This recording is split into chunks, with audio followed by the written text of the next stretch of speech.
ہم تو رکھتے ہیں مسلمانوں کا دین، دل سے ہے خدا میں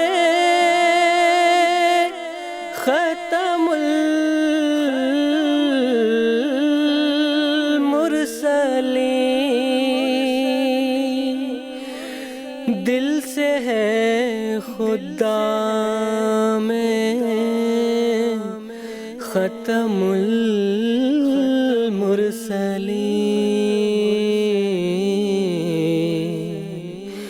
ختم المرسلین۔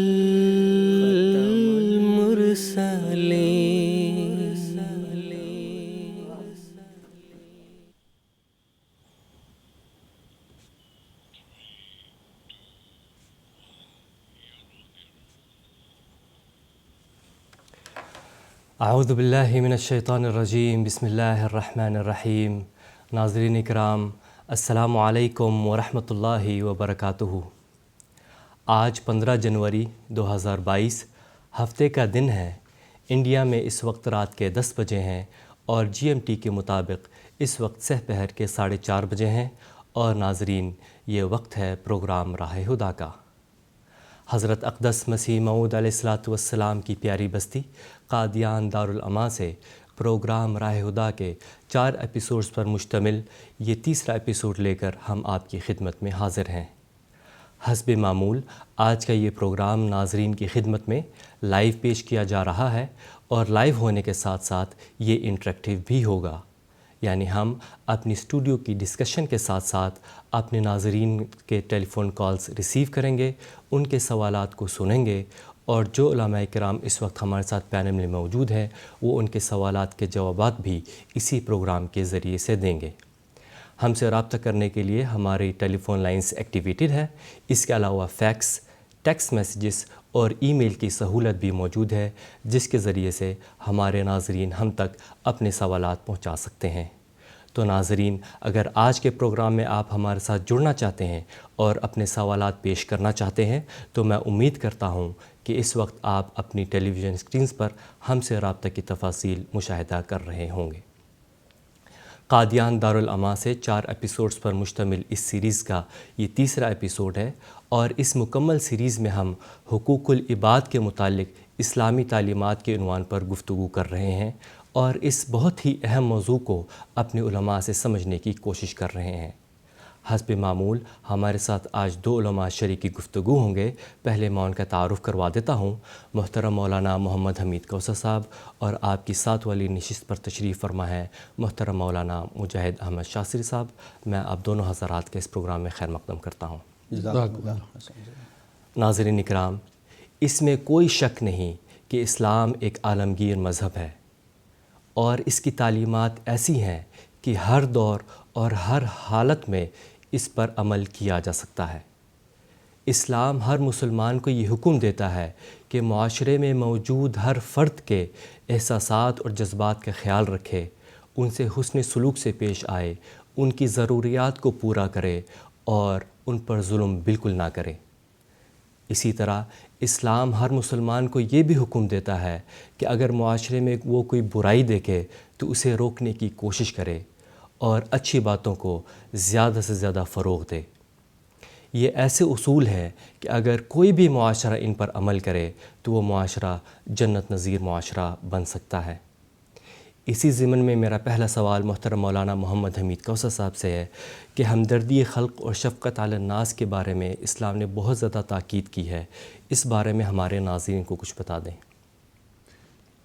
ناظرین کرام، قرآن مجید میں پہلی سورت سورہ فاتحہ کی ابتدا بسم اللہ الرحمن الرحیم سے ہوئی، اور اس کے بعد جو آیت شروع ہوتی ہے الحمدللہ رب العالمین، کہ سب تعریفیں اس اللہ کے لیے ہیں جو رب العالمین ہے، جو تمام جہانوں کی پرورش کرتا ہے۔ عالم ایک دنیا کو، ایک عالم کو کہتے ہیں، عالمین اس کی جمع ہے، جس کے ذریعہ سے ہم اللہ تعالیٰ کو جانتے ہیں، پہچانتے ہیں، تو عالمین کا وہ رب ہے، اور اس عالمین اور ان جہانوں میں جتنی بھی مخلوق ہے اللہ تعالیٰ ان کی ربوبیت کے سامان کر رہا ہے، ان کی پرورش کر رہا ہے، ان کی ہر ضرورت کو پورا کر رہا ہے، کیونکہ وہ خالق ہے۔ اس نے ان چیزوں کی تخلیق کی ہے، اور تخلیق کرنے کے بعد ان کی ربوبیت کے سامان اور وہ تمام ذرائع جو ان کی ربوبیت کے لیے اور حیات کے لیے ضروری تھے وہ اللہ تعالیٰ نے مہیا کیے، کر رہا ہے اور کرتا چلا جائے گا۔ اس میں سب کے سب مخلوق شامل ہے، چاہے وہ چرند ہوں، چاہے وہ پرند ہوں، چاہے وہ نباتات ہوں، چاہے وہ جمادات ہوں، یا اور نوع کی جو مخلوق ہے وہ اس دنیا میں پائی جائے۔ مخلوق ما خلق اللہ، جو اللہ تعالیٰ نے پیدا کی وہ سب کی سب مخلوق کے دائرے میں آتی ہے، اور یہاں جو موضوع ہے آج ہمدردی خلق کا ہے۔ اس محدود وقت میں اس سارے موضوع کو تو سمیٹا نہیں جا سکتا، لیکن آج ہم بات کریں گے حیوانات کی، اور تھوڑی سی انسانی ہمدردی جو ذوزہ شفقت علی الناس ہے وہ ایک دوسرا حصہ ہے، اس پہ بعد میں بات کریں گے۔ لیکن سب سے پہلے بات کرتے ہیں ہمدردی خلق پر۔ ہمارے آقا سیدنا محمد مصطفیٰ صلی اللہ علیہ وسلم نے حدیث کے ذریعہ سے ہم کو یہ بات سمجھائی، الخلق عیال اللہ، کہ یہ جو مخلوق ہے یہ اللہ کا پریوار، اللہ تعالیٰ کا خاندان ہے، اللہ تعالیٰ کی فیملی ہے۔ فَأَحَبُّ الْخَلْقِ إِلَى اللَّهِ مَنْ أَحْسَنَ إِلَىٰ عِيَالِهِ، اللہ تعالیٰ کو سب سے زیادہ محبوب مخلوق میں سے وہی ہے احسنہ، جو کہ اللہ کے ساتھ، جو من احسن الی عیالہ، جو اس کے عیال کے ساتھ اچھائی کے ساتھ پیش آتا ہے، حسن سلوک کرتا ہے، ہمدردی کرتا ہے، وہی اللہ کے نزدیک سب سے زیادہ محبوب ہے۔ ایک لازمی بات ہے، ایک خالق ہے، اس کی یہ مخلوق ہے، جب ایک مخلوق میں سے ایک فرد دوسرے کے ساتھ ہمدردی کرے گا تو خالق کو تو اس سے خوشی ہوگی ہی، اس کی وہ رضا حاصل کرے گا، اور اللہ تعالیٰ اس سے خوش ہوتا ہے کہ میرا یہ بندہ میرے فلاں مخلوق کی، حیوان کی یا نباتات کی یا دوسروں کی مدد کر رہا ہے، ہمدردی کر رہا ہے، تو اللہ تعالیٰ بھی اس سے راضی ہوتا ہے، خوش ہوتا ہے، اور اس طرح سے اللہ تعالیٰ کی خوشنودی حاصل کی جا سکتی ہے۔ اسی ضمن میں اللہ تعالیٰ نے ایک اور بات کہی سیدنا محمد مصطفیٰ صلی اللہ علیہ وسلم کے بارے میں، وَمَا أَرْسَلْنَاكَ إِلَّا رَحْمَةً لِلْعَالَمِينَ۔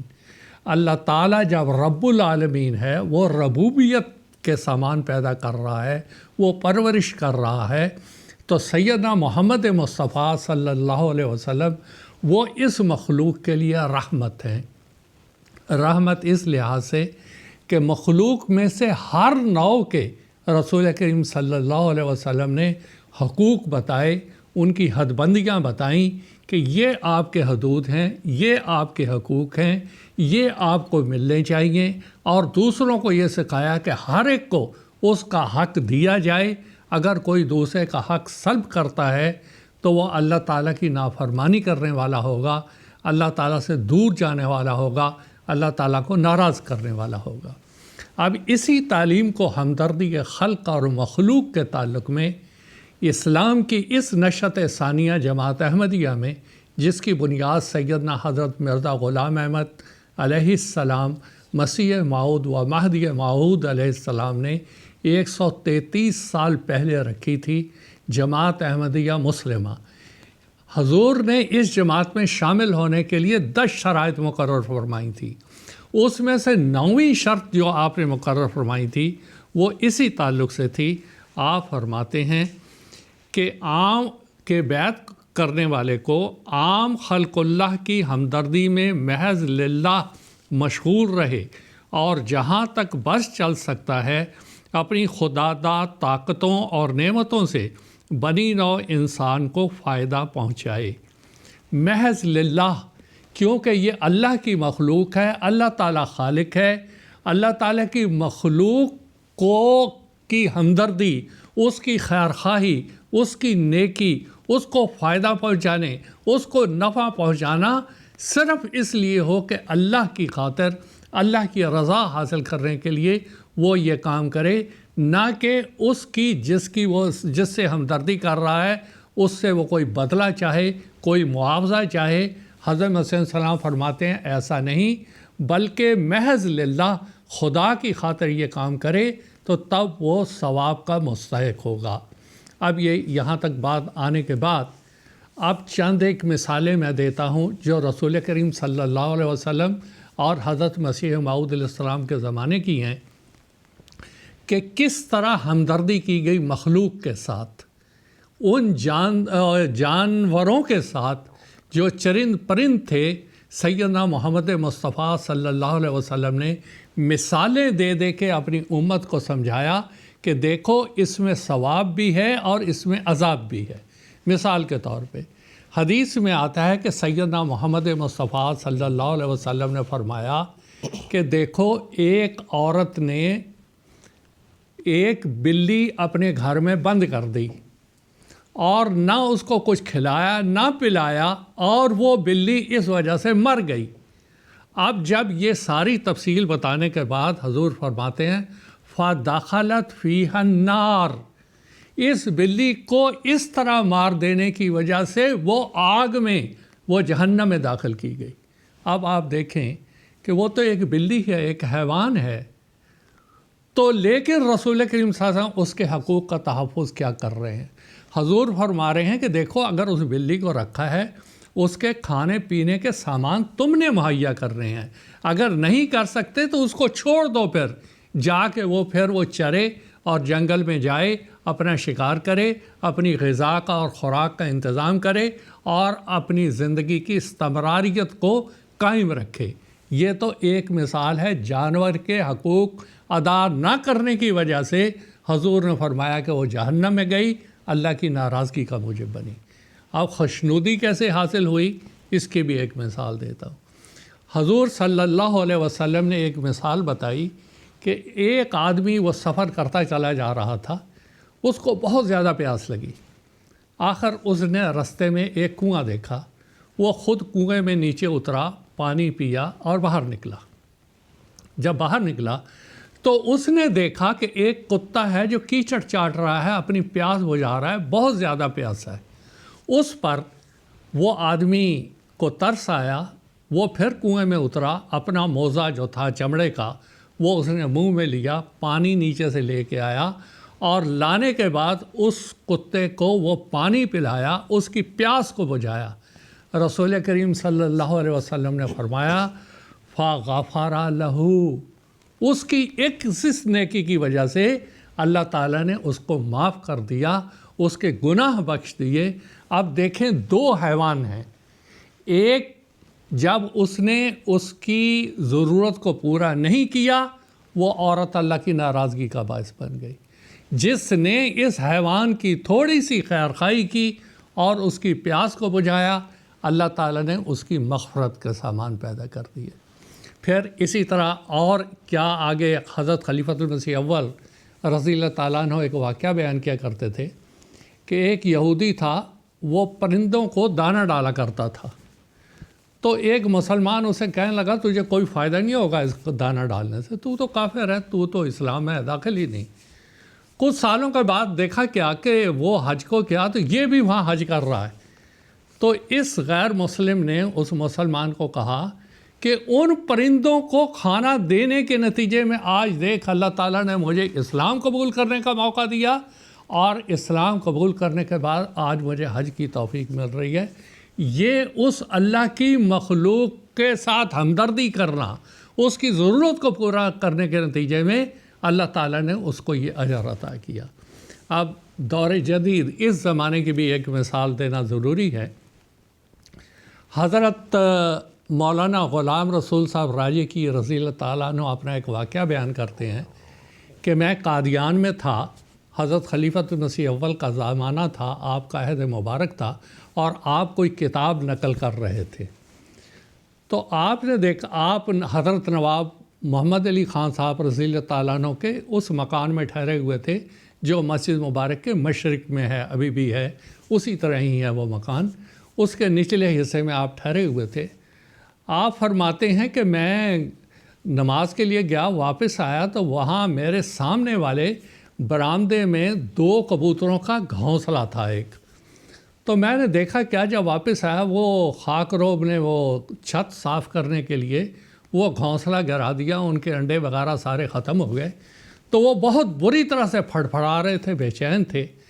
تو حضرت مولانا فرماتے ہیں کہ مجھ سے ان کی بے چینی دکھ ہی نہیں گئی، تو میں نے کہا خدایا میں کیا کروں ان کے لیے؟ تو وہ مولانا صاحب فرماتے ہیں کہ میرے دل میں اللہ نے یہ ڈالا کہ درود شریف ایک مقبول دعا ہے، ایک منظور شدہ دعا ہے، مجرب دعا ہے۔ میں درود شریف پڑھتا ہوں، حضور صلی اللہ علیہ وسلم جو رحمت للعالمین ہیں، آپ پر درود بھیجتا ہوں اور دعا کرتا ہوں اے اللہ میرا یہ درود ان کے لیے باعث تسکین بنا دے۔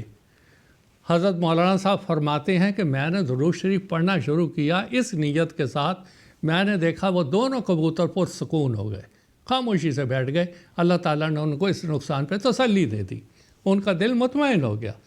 اس کے بعد حضرت مولانا صاحب فرماتے ہیں کہ میں نے پھر وہ شروع کیا لکھنا، پھر وہ پھڑپھڑانے لگ پڑے، اس کے بعد پھر میں نے درود شریف پڑھنا شروع کیا، پھر وہ مطمئن ہو گئے۔ تو مولانا صاحب فرماتے ہیں اس طرح کئی بار ہوا، اس کے بعد نماز کا وقت ہو گیا، میں نماز کو چلا گیا اور وہ کبوتر بھی وہاں چلے گئے۔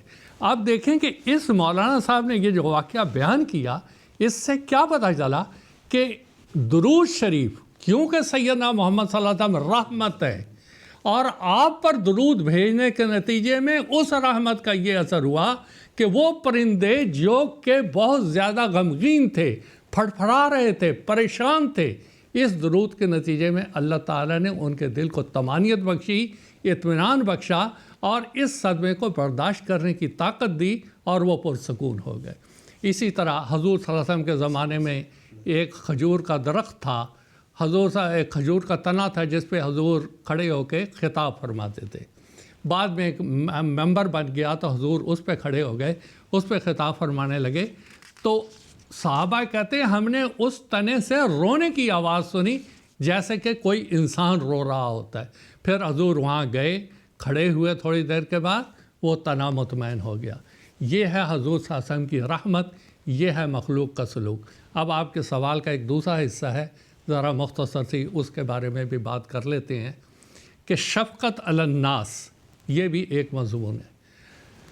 ہمارا یہ عقیدہ ہے کہ اللہ تعالیٰ کی جتنی صفات انسان اور اس کائنات سے تعلق رکھتی ہیں، اس کے مظہر عتم سیدنا محمد مصطفیٰ صلی اللہ علیہ وسلم تھے۔ آپ رحیم تھے، رؤوف تھے، بہت زیادہ کرم اور شفقت کرنے والے تھے۔ اب اس کی ایک دو مثالیں دیتا ہوں۔ اپنے آپ کو خطرے میں ڈال کے کسی کے ساتھ ہمدردی کرنا، یہ ہے حقیقی ہمدردی۔ حضور صلی اللہ علیہ وسلم مکہ میں تھے اور سارے جو کفار مکہ تھے آپ پر مظالم کے پہاڑ ٹوٹے ہوئے تھے۔ ایک شخص آیا گاؤں سے، اس نے مکہ میں کچھ اونٹ ابو جہل کو بیچے، اراشا اس کا نام تھا، اور بعض میں اراشی کا لفظ آتا ہے۔ بہرحال اس نے اونٹ بیچے اور ابو جہل اس کو پیسے نہیں دیتا تھا، اس کی قیمت ادا نہیں کرتا تھا۔ قریش مکہ کے ان کے زعماء، ان کے جو لیڈر تھے، وہ خانہ کعبہ کے پاس بیٹھے ہوئے تھے۔ یہ ان کے پاس گیا، بھائی دیکھو تمہارا یہاں پر ایک آدمی ہے، اس نے مجھے اونٹ خرید لیے ہیں اور وہ قیمت نہیں ادا کر رہا، مجھے کوئی ایسا آدمی بتاؤ جو مجھے قیمت دلوا دے۔ انہوں نے کہا چلو مذاق کرتے ہیں اس آدمی سے، ذرا ڈانٹ پڑے گی اس کو بھی۔ انہوں نے کہا دیکھو بھائی ایک ہی شخص ہے مکہ میں جو تمہیں قیمت دلوا سکتا ہے ابو جہل سے، وہ ہے محمد صلی اللہ علیہ وسلم، ان کے پاس چلے جاؤ۔ وہ پوچھتا بچاتا حضور کے دولت خانے پہ گیا اور جا کے حضور سے یہ کہا کہ وہ فلاں آدمی نے مجھ سے اونٹ لے لیے ہیں اور پیسے نہیں دیتا۔ اب آپ دیکھیں یہ کتنی خطرناک بات تھی کہ حضور صلی اللہ علیہ وسلم اگر جاتے، ابو جہل جو ہے عام حالات میں بے عزتی کرتا، ڈانٹتا ڈپڑتا۔ حضور گئے محض اس شخص کی ہمدردی کی خاطر کہ یہ پردیسی غریب یہاں پر آیا اور اس انسان نے اس کا مال بھی لے لیا اور قیمت بھی نہیں دے دیا. حضور چل پڑے اور جا کے کہا کہ ابو جہل میں نے سنا ہے تم نے اس کے اونٹ خریدے ہیں, قیمت کیوں نہیں دیتے؟ وہ فوراً اندر گیا, جا کے قیمت لا کے دے دی. اب سب لوگ بڑے حیران ہوئے. وہ آراشہ پھر اس مجلس میں آیا, کہنے لگا میں آپ کا شکر گزار ہوں کہ آپ نے مجھے ایک ایسے آدمی کے پاس بھیجا کہ اس نے مجھے قیمت دلوا دی. اتنے میں ابو جہل بھی آ گیا. تو لوگوں نے پوچھا تجھے کیا ہوا, تو نے کیوں قیمت دے دی؟ کہنے لگا میں کیسے نہ قیمت دیتا, میں نے دیکھا حضرت محمد صلی اللہ علیہ وسلم کے پیچھے ایک اونٹ خونخوار کھڑا ہے, اگر میں نے ذرا بھی چون چرا کی تو وہ مجھ پہ حملہ کر دے گا, اس لیے میں نے اس کی رقم دے دی. یہ ہے ہمدردی, شفقت علی الناس, لوگوں کے اوپر شفقت کرنا. دوسری بات جو میں کہنا چاہتا ہوں, حضرت محمد مصطفیٰ صلی اللہ علیہ وسلم طائف گئے, 10 دن آپ نے وہاں قیام کیا, لہو لہان ہو گئے. جب وہاں سے باہر نکلے تو پہاڑوں کا فرشتہ آیا اور کہنے لگا اے محمد صلی اللہ علیہ وسلم, اگر آپ مجھے اجازت دیں تو یہ اخشبین, یہ جو 2 پہاڑیاں ہیں نا, ان کے بیچ میں چکی کی پاٹ کی طرح اس طائف کو میں پیس کے رکھ دوں. اس شفیق انسان کو دیکھیں اور رؤوف اور رحیم انسان کو دیکھیں. ایک دم تڑپ اٹھے آپ نے کہا لا لا, ایسا نہ کرنا, مجھے امید ہے میرا اللہ ان کے صلب سے ایسے لوگ پیدا کرے گا جو موحد ہوں گے, اللہ کی عبادت کرنے والے ہوں گے اور وہ مشرک نہیں ہوں گے. اسی طرح کا ایک واقعہ, حضور صلی اللہ علیہ وسلم احد کے میدان میں تھے, آپ کے دندان مبارک زخمی ہو گئے, شہید, بہت سے صحابہ شہید ہو گئے, آپ لہو لہان ہو گئے. اتنے میں آپ اللہ تعالیٰ سے کیا دعا کرتے ہیں, اللہم اغفر لقومی فإنہم لا یعلمون, اے اللہ میری قوم کو معاف کر دینا کیونکہ وہ مجھے جانتے نہیں, ابھی مجھے پہچانتے نہیں, ابھی تو ان کو معاف کر دینا. یہ ہے رحمت, یہ ہے شفقت لوگوں کے. حضرت مسیح موعود علیہ السلام کا زمانہ ہے, یہاں پر 1901, 2, 3, 4, 5 میں طاعون پھیل گئی بہت زیادہ. حضرت مسیح موعود علیہ السلام مولانا عبد الکریم صاحب بتاتے ہیں کہ اس طرح دعا کر رہے تھے, اس طرح کربناک آپ کی حالت تھی جیسے ایک عورت درد ذہ کی حالت میں ہوتے, اور آپ یہ دعا کر رہے تھے کہ اے میرے خدا, اگر یہ مخلوق اسی طرح تباہ ہو گئی, ہلاک ہو گئی, تو پھر تیری عبادت کرنے والا کون رہے گا. یہ ہے شفقت, یہ ہے رحمت. اور پھر حضرت مسیح علیہ السلام فرماتے ہیں آج یہ ساری بلاؤں میں, بہرحال ان ساری تفصیل کو چھوڑتے ہوئے, عصر حاضر میں یہ کرونا کی وبا ہے.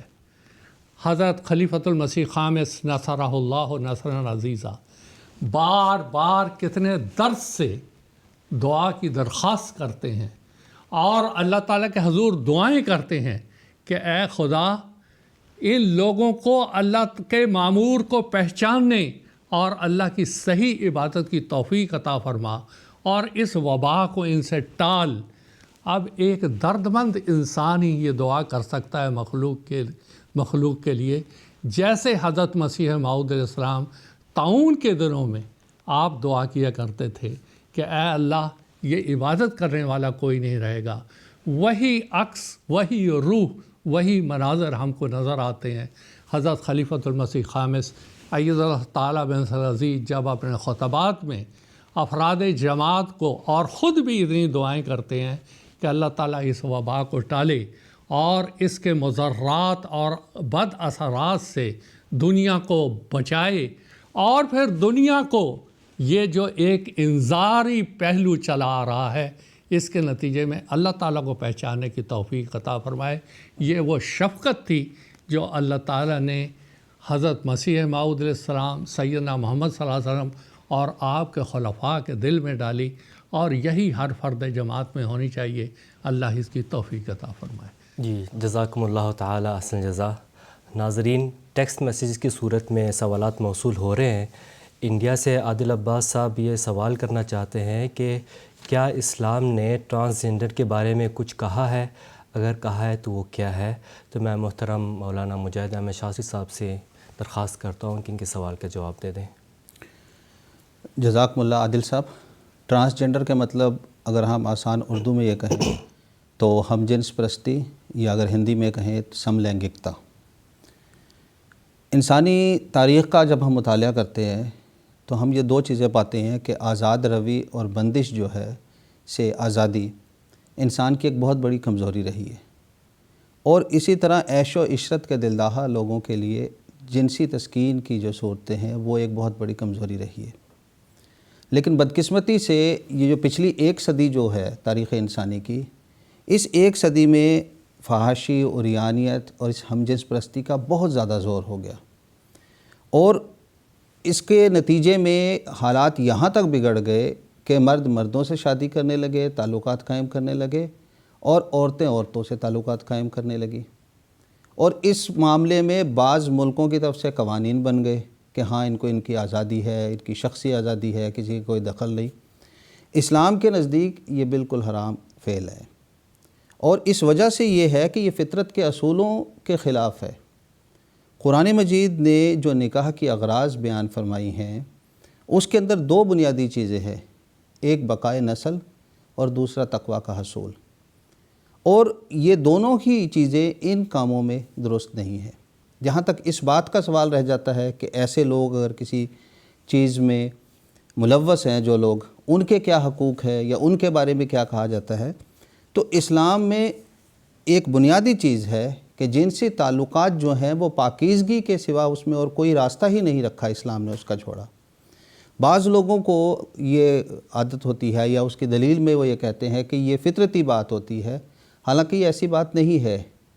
جیسے کسی معاشرے میں اگر کوئی ایسا بچہ پیدا ہوا ہو جس کو نشے کی عادت پڑ گئی ہو یا سگریٹ نوشی کی عادت ہے، تو لازمی بات ہے وہ اس کی طبیعت کا حصہ بن جاتی ہے، اس کو چھوڑنا مشکل ہو جاتا ہے۔ بس اسی قسم کی ایک ایسی بیماریاں ہیں جس کو دور کیا جا سکتا ہے۔ حضرت خلیفۃ المسیح خامس ناصر اللہ عزیز سے ایک بار اس بارے میں سوال کیا گیا کہ ایسے لوگوں کے کیا حقوق ہیں، تو حضور نے جلسہ سالانہ جرمنی کی جو پریس کانفرنس تھی اس میں خاص طور پر یہ بیان فرمایا کہ ہم ایسے لوگوں سے نفرت نہیں کرتے اور نہ ہی ان پر کسی قسم کی شدت کرتے ہیں، بلکہ ایسے لوگوں سے بدسلوکی بھی نہیں کی جانی چاہیے۔ ہاں، ایسے لوگوں کو چاہیے کہ وہ قدرت کے اور فطرت کے اصول کے مطابق اپنے علاج کروائیں، اور بہت سے ایسے لوگ ہیں جو اس بیماری میں ملوث تھے، انہوں نے جب اس کا صحیح علاج کیا تو اس علاج کے نتیجے میں وہ درست بھی ہو گئے۔ تو یہی اسلام کی ایک بنیادی تعلیم ہے۔ جی، جزاکم اللہ۔ ایک ٹیلی فون کالر ہمارے ساتھ، میں ان سے بات کرنا چاہوں گا۔ انڈیا سے سیدہ مبشرہ شکیل صاحبہ، السلام علیکم ورحمۃ اللہ۔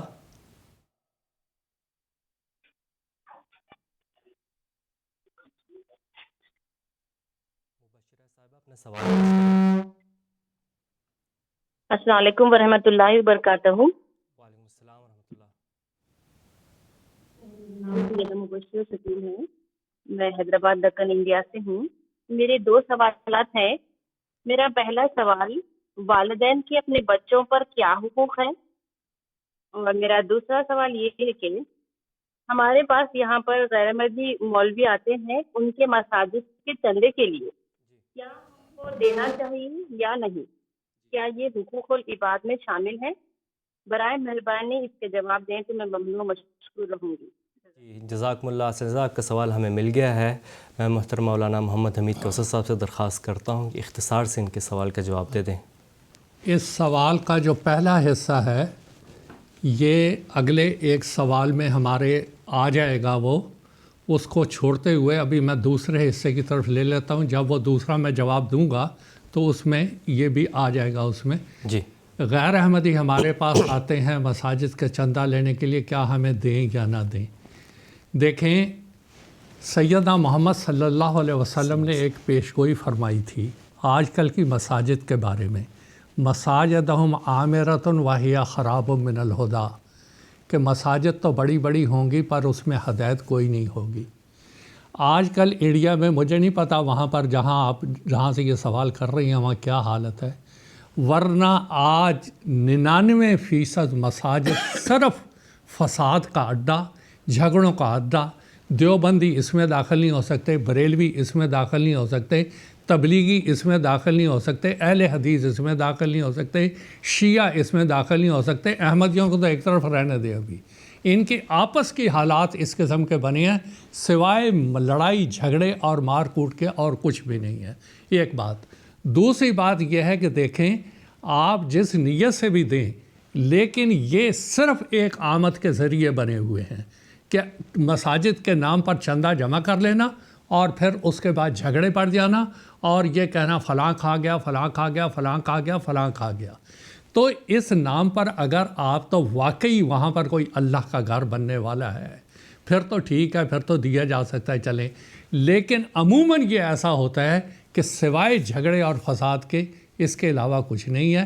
لیکن سب سے بڑی بات یہ انما الاعمال بالنیات، آپ نے اس نیت پہ اگر دینا ہے کہ اللہ کا گھر بن رہا ہے، اللہ کے گھر میں شاید ان کو صحیح عبادت کرنے اور صحیح اللہ تعالیٰ تک پہنچنے کی توفیق ملے، اس نیت سے آپ دیتی ہیں تو بہت اچھی بات ہے۔ جی جزاکم اللہ تعالیٰ احسن الجزاء۔ اب میں اپنے اصل پروگرام کو آگے بڑھانا چاہوں گا اور محترم مولانا مجاہد احمد شاذلی صاحب سے میرا یہ سوال ہے کہ معاشرے کی اصلاح کے لیے اسلام نے مسلمانوں کو امر بالمعروف اور نہی عن المنکر کی تعلیم دی ہے، اس بارے میں ہمیں کچھ بتائیں۔ ناظرین کرام، امر بالمعروف نہی عن المنکر ایک قرآنی اصطلاح ہے۔ اس کے معنی بھلائیوں کا حکم دینے کے اور برائیوں سے روکنے کے ہیں۔ معروف کے اگر معنی لفظی کیے جائیں تو پہچانے ہوئے ہیں، پہچانے ہوئے، اور شریعت کی اصطلاح میں اس سے مراد ہر وہ فعل ہے جس کی اچھائی اور خوبی کو عقل سلیم قبول کرتی ہو اور اس کو پسند کرتی ہو۔ اور معروف کی ضد منکر کے معنی ہیں ان پہچانے اور نامانوس کے ہوتے ہیں، اور یہ معروف کی ضد ہے۔ شریعت کی اصطلاح میں منکر اس فعل کو کہتے ہیں جس کو ہر سلیم الفطرت انسان برا جانتا ہے اور ناپسند کرتا ہے۔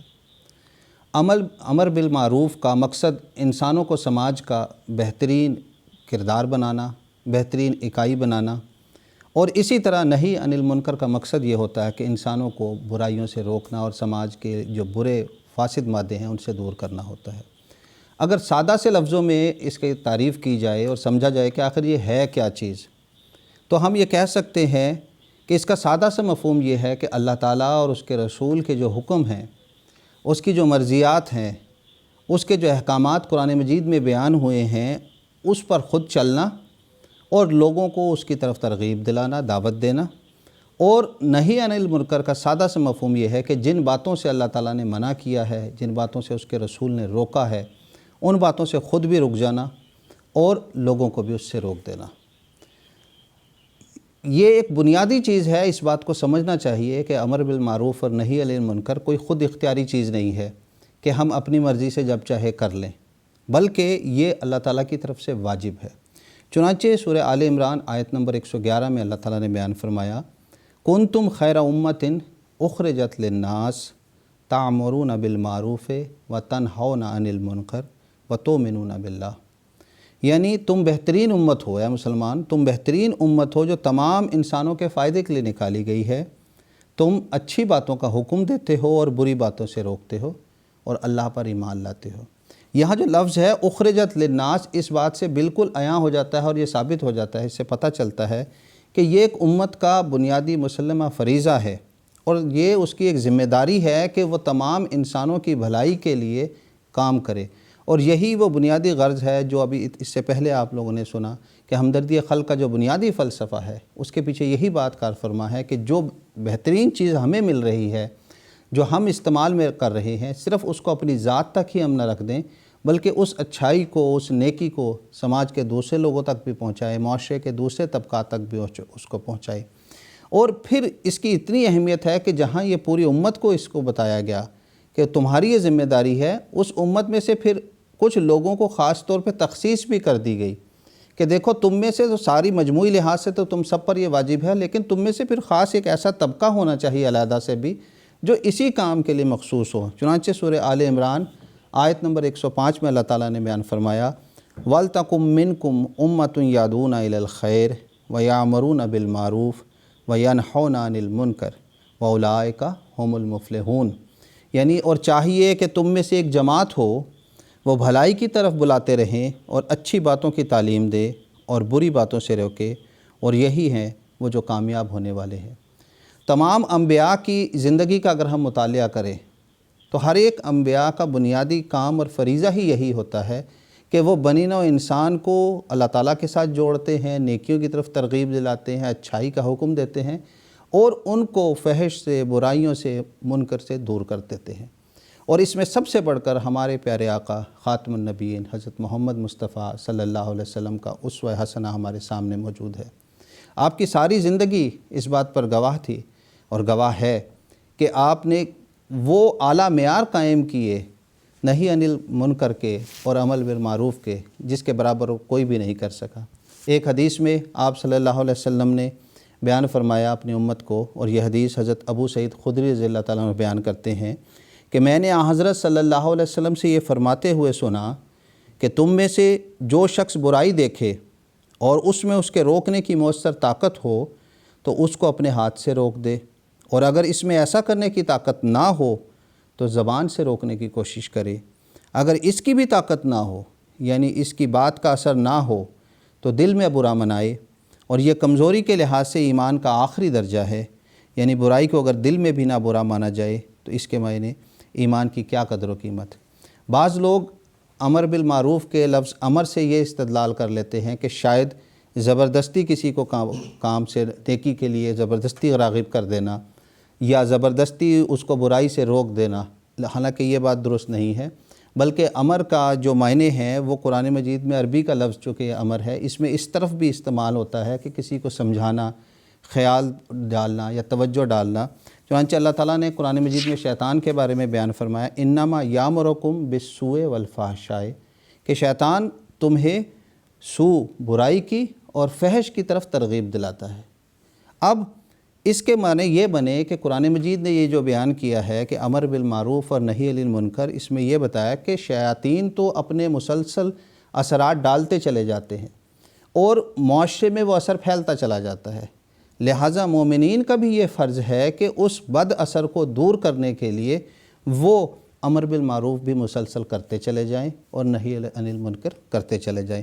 اس کی ایک سادہ سی مثال سے اگر ہم اور کو سمجھانا چاہیں کہ اگر ایک کمرے میں کوئی دیا جل رہا ہو، کوئی روشنی کا ذریعہ ہو یا بلب جل رہا ہو، تو اس کو جلانے کے لیے کوشش کرنی پڑتی ہے، مسلسل جلائے رکھنا پڑتا ہے، لیکن جیسے ہی وہ بلب بند ہو جائے گا تو اندھیرا تو اپنے آپ آ جائے گا، اندھیرے کے آنے کے لیے پھر کوئی کوشش نہیں ہے یا کوئی صحیح نہیں کرنی پڑتی۔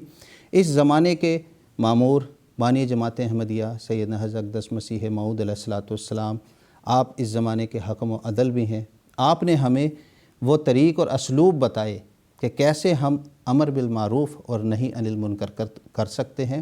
چنانچہ ایک موقع پر آپ بیان فرماتے ہیں، ملفوظات جلد اول صفحہ 281 میں آپ نے بیان فرمایا کہ مومنوں کی شان ہے امر بالمعروف اور نہی عن المنکر کرنے سے پہلے ضروری ہوتا ہے کہ انسان اپنی عملی حالت سے ثابت کر دکھائے کہ وہ اس قوت کو اپنے اندر رکھتا ہے، کیونکہ اس سے پیشتر کہ وہ دوسروں پر اپنا اثر ڈالے، اس کو اپنی حالت اثر انداز بھی تو بنانی ضروری ہے۔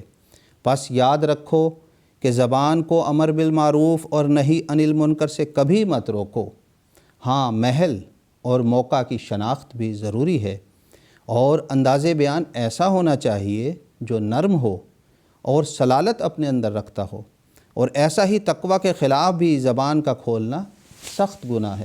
بس یہ دو تین اس میں بات بنیادی طور پر بیان کی حضور نے، خاص طور پر ایک اپنی عملی حالت کو ایسا بنایا جائے کہ جب آپ کسی دوسرے پر اثر ڈال رہے ہوں تو پہلے وہ اثر آپ کی ذات میں، آپ کی شخصیت میں نظر آنا چاہیے۔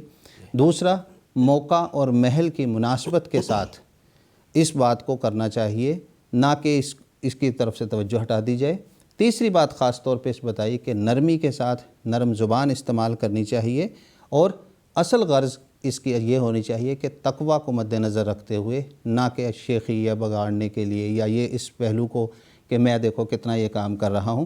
ہمارے پیارے امام حضرت خلیفۃ المسیح الخامس ایدہ اللہ تعالیٰ بن العزیز نے ایک موقع پر احباب کو توجہ دلاتے ہوئے بیان فرمایا، پس ہم جو احمدی مسلمان ہیں جنہوں نے حضرت مسیح موعود علیہ السلام کے ہاتھ پر بیعت کی ہے کہ ہم اللہ اور رسول کے حکموں پر چلیں گے اور سب برائیوں کو چھوڑیں گے اور تمام نیکیوں کو اختیار کریں گے، ہمیں ہر برائی کو چھوڑنے کی بھرپور کوشش کرنی چاہیے۔ اگر انسان کا ارادہ پکا ہو اور اللہ تعالیٰ کے فضل مانگ رہے ہوں تو یہ ہو نہیں سکتا کہ برائیاں نہ چھٹیں اور آپ اس قابل نہ ہو سکیں کہ دوسروں کو نیکیوں کی تلقین کرنے والے بنیں۔ بس ہمیں پوری توجہ کے ساتھ جہاں اپنے نفس سے برائیوں کو دور کرنا ہے وہاں اپنے معاشرے کو بھی پاک صاف کرنا ہے۔ اللہ تعالیٰ ہمیں اس کی توفیق عطا فرمائے۔ جی جزاکم اللہ تعالی احسن جزا۔ اب میں اگلا سوال محترم مولانا محمد حمید کوثر صاحب سے پوچھنا چاہوں گا کہ اقارب اور رشتہ داروں کے حقوق کے متعلق اسلام کیا تعلیم دیتا ہے؟ اللہ تعالیٰ نے قرآن مجید میں ایک میثاق کا ذکر کیا ہے۔ اصل میں یہ بنی اسرائیل کے حوالے سے ہے، لیکن قرآن مجید جب کوئی بات کرتا ہے اور قرآن مجید میں اس کا ذکر کرتا ہے تو یہ مسلمانوں سے بھی اس میثاق کا تعلق ہے۔ اللہ تعالیٰ فرماتا ہے، وہ ان کے میثاق کا ذکر کرتے ہوئے، لا تعبدون الا اللہ وبالوالدین احسانا وذی القربیٰ، کہ نہ تم عبادت کرو اللہ کے علاوہ تم نے کسی کی عبادت نہیں کرنی، ایک بات۔ دوسری بات والدین سے احسان کرنا ہے۔ تیسری بات اسی طرح قریبی رشتہ داروں اقارب کے حقوق ادا کرنے ہیں۔ مرحلہ وار اس میں 3 باتیں ہیں اس میثاق میں۔ اللہ تعالیٰ کی عبادت کرنی ہے۔ جب ہم اقربا کہتے ہیں، ذی القربیٰ کہتے ہیں، تو سب سے زیادہ قریبی والدین ہوتے ہیں ایک انسان کے۔ تو اللہ تعالیٰ نے سب سے پہلے یہ بات کی کہ اللہ تعالیٰ کی عبادت کرنی ہے، اس کے بعد آپ نے والدین سے احسان کا سلوک کرنا ہے، پھر ذی القربیٰ سے احسان کا سلوک کرنا ہے۔ اب والدین کے بارے میں اللہ تعالیٰ نے ایک دوسری جگہ یہ فرمایا، فَلَا تَقُلْ لَهُمَا أُفٍّ وَلَا تَنْهَرْهُمَا وَقُلْ لَهُمَا قَوْلًا كَرِيمًا، کہ جب تیرے والدین اکیلا، ایک والد یا والدہ یا دونوں بڑھاپے کی عمر میں پہنچیں اور ان سے کوئی ایسی سختی تو دیکھے تو تو نے اف بھی نہیں کہنا، بلکہ ان کو نرم بات کہنا ہے۔ اپنے رحمت کے جو پر ہیں وہ ان کے اوپر جھکائے رکھنے ہیں اور کبھی بھی ان کے سامنے نہ نہیں کرنی، اف نہیں کرنا۔ پھر حضور صلی اللہ علیہ وسلم فرماتے ہیں کہ والد کی اطاعت اللہ کی اطاعت ہے، اور جو والد کی اطاعت کرتا ہے وہ اللہ کی رضا سوائے اس کے کہ وہ شرک کا حکم دے، اس صورت میں والدین کی اطاعت نہیں کرنی۔ حضرت مسیح موعود علیہ السلام فرماتے ہیں، جو شخص اپنے ماں باپ کی عزت نہیں کرتا اور امور معروفہ میں جو خلاف قرآن نہیں ہیں ان کی بات کو نہیں مانتا اور تعہد خدمت سے لاپرواہ ہے، وہ میری جماعت میں سے نہیں ہے۔ پھر یہ کیوں ایسا ہم کرتے؟ اللہ کی عبادت کے بعد والدین سے احسان کا حکم کیوں ہے؟ حضرت مسلم موعود رضی اللہ تعالیٰ عنہ فرماتے ہیں، اللہ تعالیٰ نے والدین کے ساتھ نیک سلوک کرنے کا حکم دیا کیونکہ والدین کا احسان خدا تعالیٰ کے احسان کا ذل ہوتا ہے۔ والدین کا احسان اللہ تعالیٰ کے احسان کا ذل ہوتا ہے، اس لیے اللہ تعالیٰ نے ان کی اطاعت کا حکم دیا۔ موجودہ زمانے میں جو برائیاں ہیں، اس وقت ایک بہت بڑی برائی موجودہ زمانے میں، بظاہر تو یہ کہا جاتا ہے کہ بہت ترقی یافتہ زمانہ ہے، لیکن دوسری طرف انحطاط کی انتہا تک پہنچا یہ زمانہ۔ ہمارے یہاں ہندوستان میں ورد آشرم ہے یا اولڈ ایج شیلٹرز بنے ہوئے ہیں دوسرے ملک۔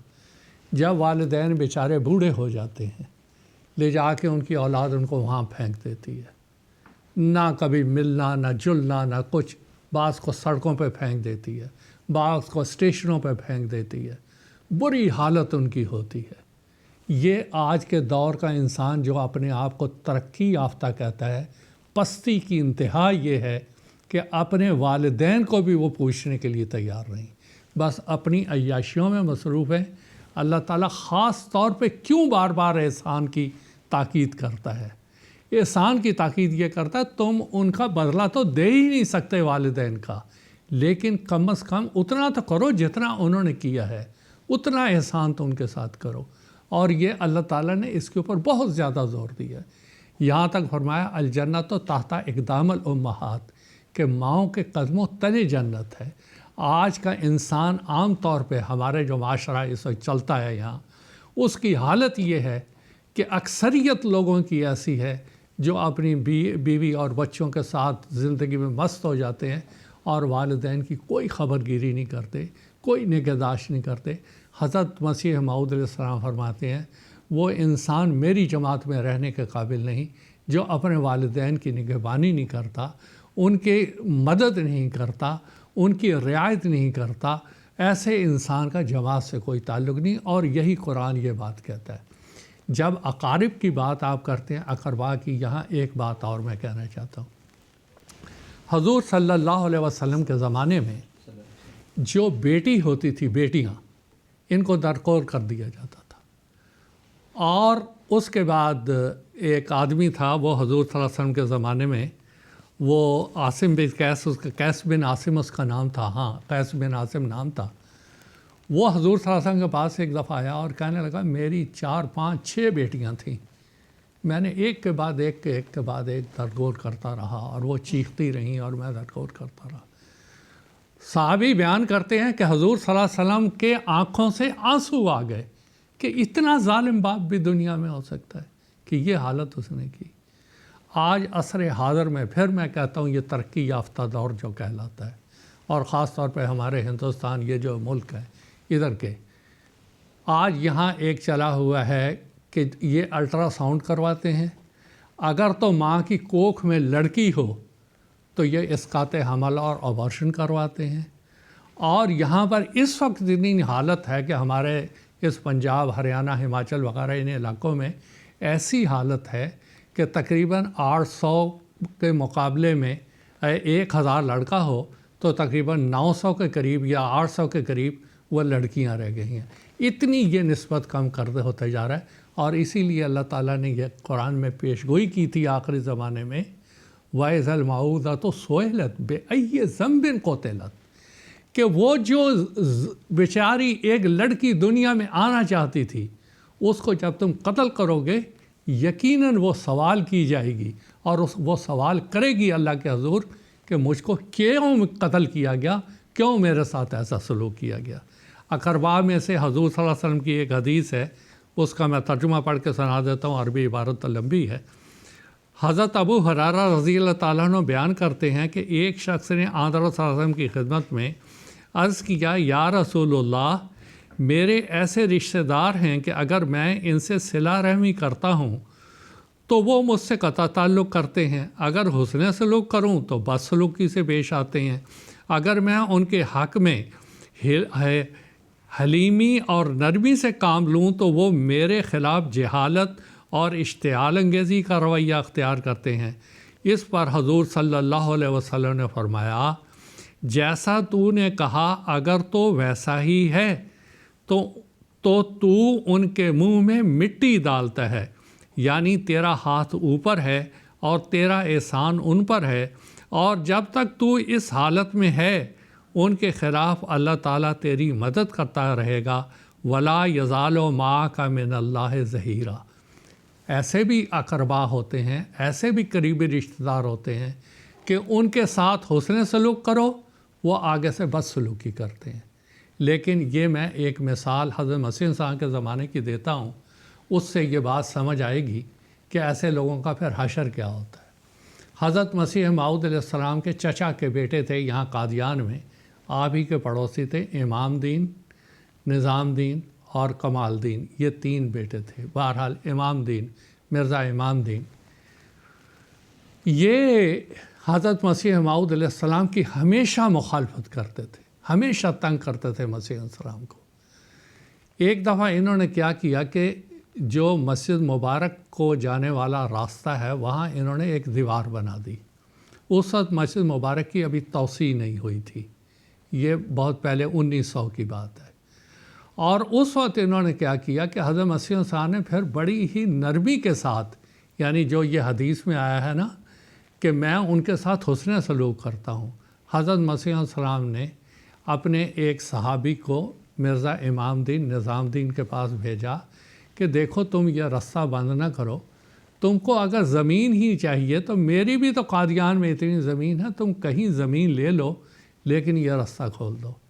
انہوں سے آگے سے تلخ زبانی کی، انہوں نے لڑنا شروع کیا کہ یہ جب سے وہی نازل ہوئی ہے مرزا غلام احمد قادیانی پہ، یہ پتہ نہیں کیا سے کیا کرتا ہے، بس سلوکی کی۔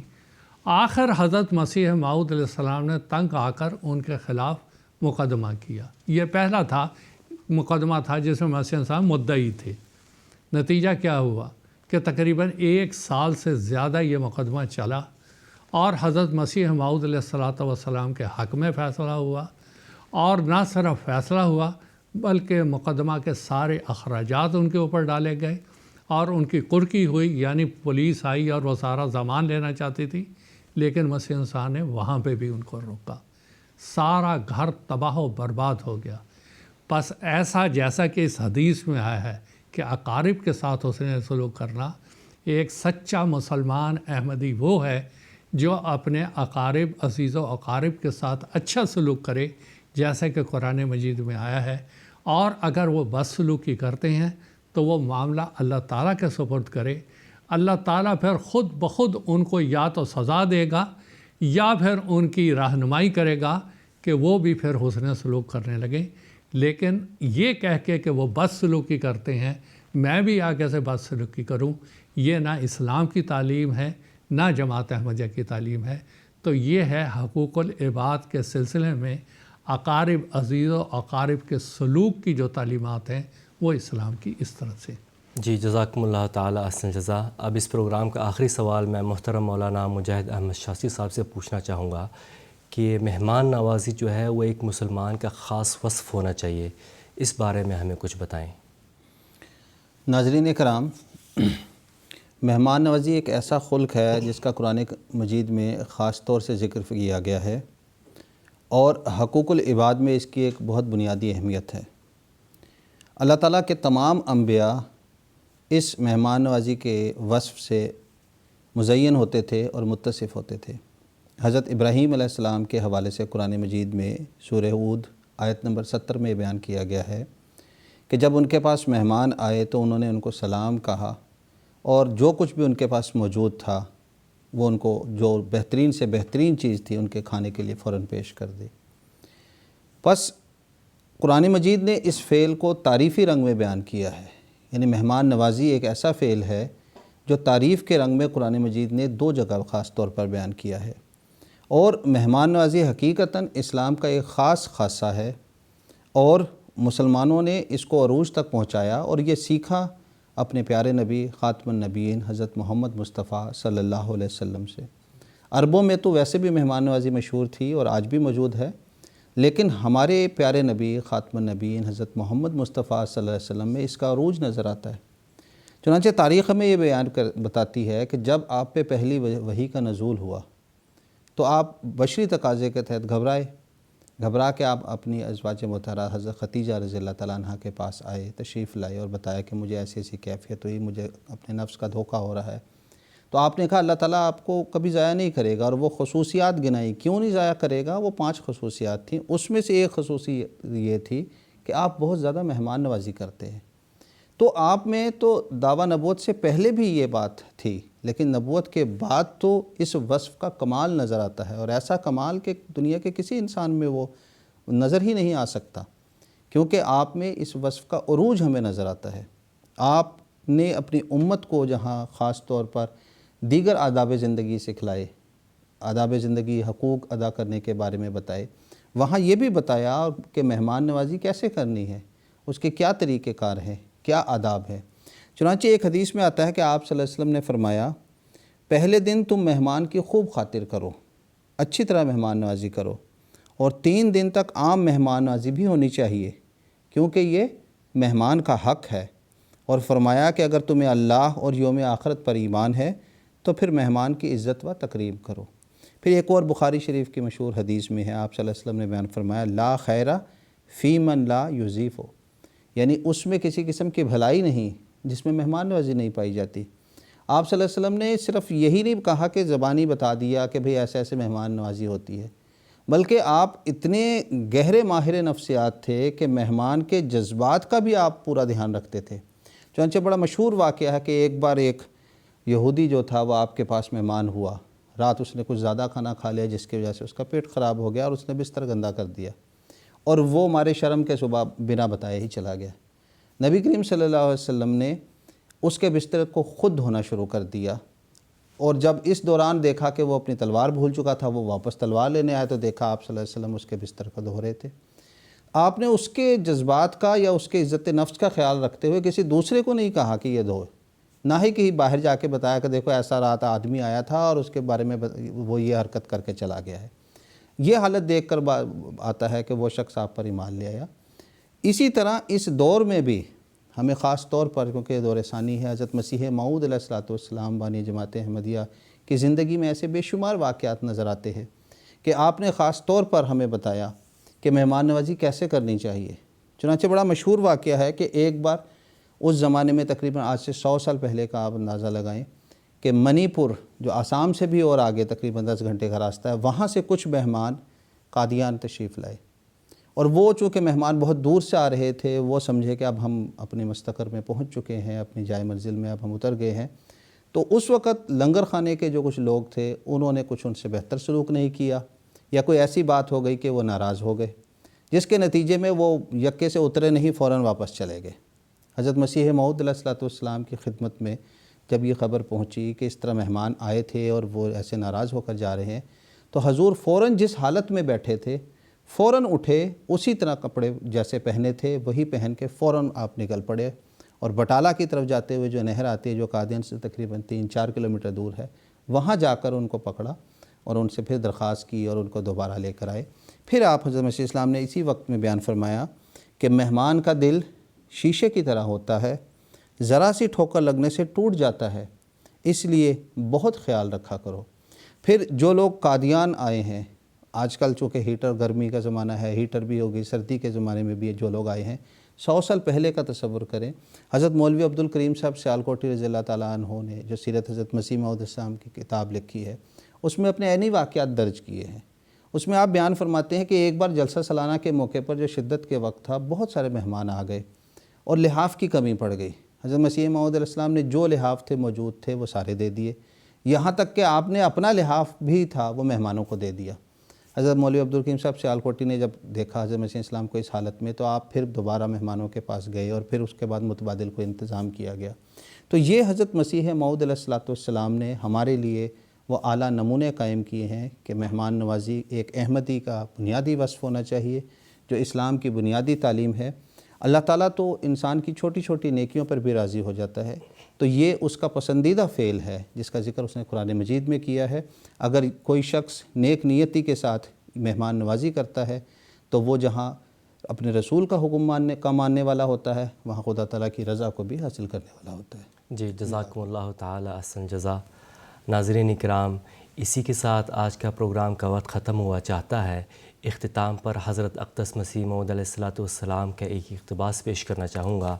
حضرت اقدس مسیح موعود علیہ السلام فرماتے ہیں، بس خدا تعالیٰ چاہتا ہے کہ جب تک تم ایک وجود کی طرح بھائی بھائی نہ بن جاؤ گے اور آپس میں بمنزلہ اعضاء نہ ہو جاؤ گے تو فلاح نہ پاؤ گے۔ انسان کا جب بھائیوں سے معاملہ صاف نہیں تو خدا سے بھی نہیں۔ بے شک خدا تعالیٰ کا حق بڑا ہے، مگر اس بات کو پہچاننے کا آئینہ کہ خدا کا حق ادا کیا جا رہا ہے یہ ہے کہ مخلوق کا حق بھی ادا کر رہا ہے یا نہیں۔ جو شخص اپنے بھائیوں سے معاملہ صاف نہیں رکھ سکتا وہ خدا سے بھی صاف نہیں رکھتا۔ یہ بات سہل نہیں، یہ مشکل بات ہے۔ سچی محبت اور چیز ہے اور منافقانہ اور۔ دیکھو، مومن کے مومن پر بڑے حقوق ہیں۔ جب وہ بیمار پڑے تو عیادت کو جائے، اور جب مرے تو اس کے جنازے پر جائے۔ ادنا باتوں پر جھگڑا نہ کرے بلکہ درگزر سے کام لے۔ خدا کا یہ منشا نہیں کہ تم ایسے رہو، اگر سچی اخوت نہیں تو جماعت تباہ ہو جائے گی۔ ملفوظات جلد پنجم صفحہ نمبر 407۔ ناظرین اکرام، اسی کے ساتھ آج کا پروگرام اختتام پذیر ہوتا ہے۔ ہمارا اس سیریز کا آخری اور چوتھا ایپیسوڈ انشاءاللہ العزیز 22 جنوری 2022 انڈین وقت کے مطابق رات 10 بجے اور GMT کے مطابق سہ پہر 4:30 بجے لائیو قادیان دارالامان سے نشر کیا جائے گا، اور ہم اپنے اسی موضوع کو آگے جاری رکھیں گے۔ تب تک کے لیے اجازت دیجیے۔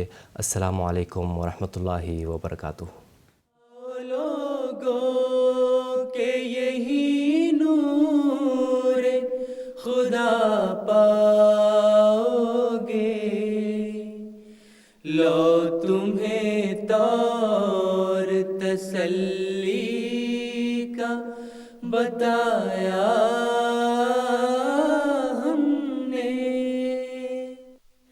آؤ لوگوں کے یہی نور خدا پاؤ گے، لو تمہیں طور تسلی کا بتایا